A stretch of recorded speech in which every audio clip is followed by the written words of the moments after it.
Waouh, ce match m'a gardé en haleine jusqu'à la fin, vraiment.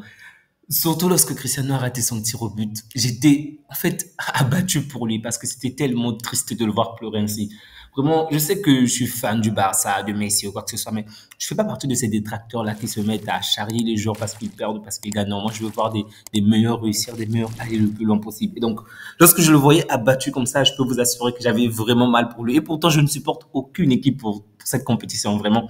Je veux juste voir des grandes équipes s'affronter, mais ça m'a énormément fait du mal de le voir perdre et rater le penalty. Et je craignais vraiment que le Portugal se fasse éliminer parce que tout devait tomber sur lui ou encore sur Pépé après l'erreur que Pépé va commettre. C'était quand même chaud, vraiment c'était chaud.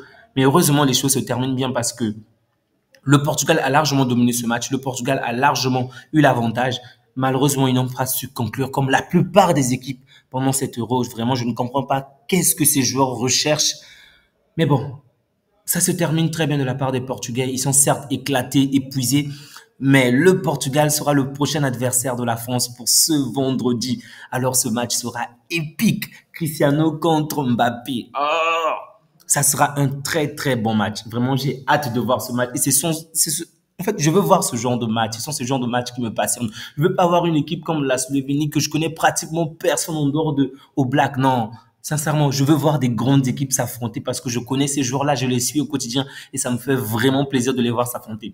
Du côté du Portugal, ben, on a pas mal de Brésiliens. C'est vrai que Félix ne joue plus depuis un certain temps, mais on a Cancelo, on a Mendes, le Parisien, on a Vitinha, des joueurs que je suis, dont je parle souvent. Donc, les voir s'affronter me fait plaisir. Donc, du coup, pour ce match, je dis bien, pour ce match, je souhaitais vraiment que le Portugal aille loin, de la même manière que celui de la France, que les grandes équipes s'affrontent pour qu'il y ait vraiment plus, on va dire, pour que le match soit plus passionnant, ok? Donc, le Portugal s'est finalement qualifié, mais vraiment le match n'était pas du tout facile parce que l'adversaire a énormément joué la carte défensive, comme la plupart des petites équipes pendant cette Euro ne font que jouer la carte défensive. Ils attendent constamment que l'adversaire puisse commettre la moindre erreur pour pouvoir remonter et faire la différence. Mais il faut le dire, ça a vraiment failli marquer, ça a vraiment failli marcher aujourd'hui parce que la Slovénie s'est procuré pas mal d'occasions pendant ce match. Il y a eu pas mal d'actions dangereuses où la Slovénie pouvait vraiment marquer et faire la différence. Non seulement la faute de Pépé pendant les prolongations, mais même pendant le match, les attaquants se sont procurés quand même pas mal d'occasions où ils pouvaient marquer, mais eux également, dans les dernières lignes, ils n'ont vraiment pas été adroits, vraiment pas du tout. Du côté du Portugal, ils se sont procurés pas mal d'occasions, mais aucun joueur n'a été adroit, aucun. Lorsqu'on voit les mains du gardien de Black, vraiment, on a l'impression que le mec s'est brûlé pendant la première période parce que Cristiano l'envoyait vraiment des boules de feu et Oblak était là. Oblak est là. Vraiment, Oblak a fait un très, très bon match. Et pour moi, ça me fait un peu du mal de voir son équipe se faire éliminer parce que lui, il s'est vraiment donné et il a fait ce qu'il fallait pour que son équipe tienne bon. Et vraiment, pour lui, c'était un bon match de sa part, même si ses attaquants à lui n'ont pas été à la hauteur. Du côté de Diego Costa, lui également, je veux dire que le match a peut-être été moins impressionnant que celui de Black, mais à la fin, il a vraiment fait la différence avec les occasions dangereuses qu'il a su arrêter parce que le Portugal était pratiquement éclaté. Et donc, si la Slovénie avait réussi à marquer ces deux actions-là, ça aurait vraiment mis fin au match. Et ou encore pendant les tirs au but, il a vraiment sauvé Cristiano en arrêtant ses trois tirs au but. Vraiment, bravo à lui. Et on pouvait voir Cristiano Ronaldo remercier le public et s'excuser pour cette erreur-là. Vraiment, c'est dur pour des joueurs de perdre, surtout des grandes stars, de perdre à cause d'une erreur de ce genre-là. Et ça fait très mal. Donc, vraiment, je ne comprends pas pourquoi les gens prennent souvent plaisir à célébrer les échecs des autres. Sincèrement, je n'ai toujours pas compris cela, mais bon, dans tous les cas, ça me fait énormément plaisir de voir cette équipe portugaise aller loin. Il y a des joueurs comme Mendes qui m'ont vraiment satisfait. Mendes, Cancelo. Oh, que dire de Cancelo? C'est pas pour rien qu'il joue dans la plus grande équipe. C'est pas pour rien qu'il est catalan. Vraiment, ce joueur est une pépite.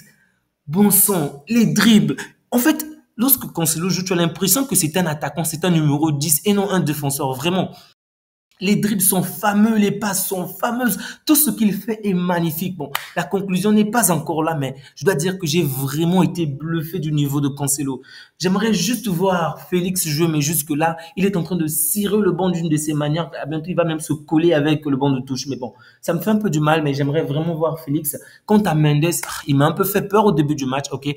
comme vous le savez si bien, je suis le Paris Saint-Germain et donc on sait très bien de quelle manière Mendes se blesse constamment. Et donc lorsque je l'ai vu cirer le gazon en début du match, je craignais vraiment qu'il se blesse. Mais au final, ça s'est bien terminé également de sa part. Vitinha qui jusque-là faisait un bon match, je n'ai vraiment pas compris pourquoi on l'a sorti. Peut-être qu'il a un pépin ou juste épuisé. J'ai pas compris, mais Vitinha également faisait un très bon match. Il a finalement été remplacé. Bon, les quatre attaquants, ils ont certes fait un bon match, mais ils ont quand même été décevants, je dois le dire. Que ça puisse être Cristiano, Leao, Fernandez ou Silva, je précise. Ils ont fait un bon match, mais comme la plupart des attaquants sont vraiment pas adroits, là, je vais simplement exclure les Allemands et les Espagnols. La majeure partie des attaquants en ce moment ne sont pas adroits et ça s'est confirmé aujourd'hui. Ok, Cristiano s'est procuré des occasions, il n'a pas su marquer. Leao également, Fernandez également, Silva et pourtant ils sont décisifs dans le match. Ils arrivent à créer vraiment du danger, à apporter en fait cette touche créative qui est plutôt intéressante. Mais dans les dernières lignes, c'est vraiment pas ça. Et donc le Portugal s'est qualifié, mais c'était vraiment complexe. Le fait que cette équipe puisse jouer les prolongations, parce que le match a quand même été intense, ça va certainement impacter leur état physique, mais j'espère que le vendredi, ils seront tous en forme pour assister à un grand match contre la France. Donc, affronter, une fois encore, Cristiano Ronaldo va affronter Mbappé, le joueur qu'il a toujours aimé, qu'il a toujours soutenu. On va voir ce que ça va donner vraiment. J'ai hâte de voir ce match. Donc, on va voir d'un côté Diego Costa, un très bon gardien, face à Mike Maignan, Magique Maignan, pour moi qui est jusque-là le meilleur gardien. Et j'espère vraiment qu'on va se régaler. Bon, les deux équipes sont généralement des équipes qui dominent les adversaires. Donc, je vais voir parmi ces deux équipes, qu'est-ce qui va vraiment se soumettre par rapport à l'autre? Est-ce que ça sera la France ou plutôt le Portugal? J'espère juste que les deux équipes vont vraiment jouer la carte offensive plutôt que défensive et qu'on va assister vraiment à un très bon match. Dans les deux équipes, il y a vraiment de grands joueurs, de grands noms. Mais est-ce que ce sont les stars individuellement qui vont faire la différence ou ça sera vraiment une victoire collective? Aujourd'hui, c'est Diego Costa qui a fait la différence à la fin. Mais qu'est-ce qui va se passer face à l'équipe de Deschamps? C'est ce que j'ai hâte vraiment. J'ai vraiment hâte de voir ce match.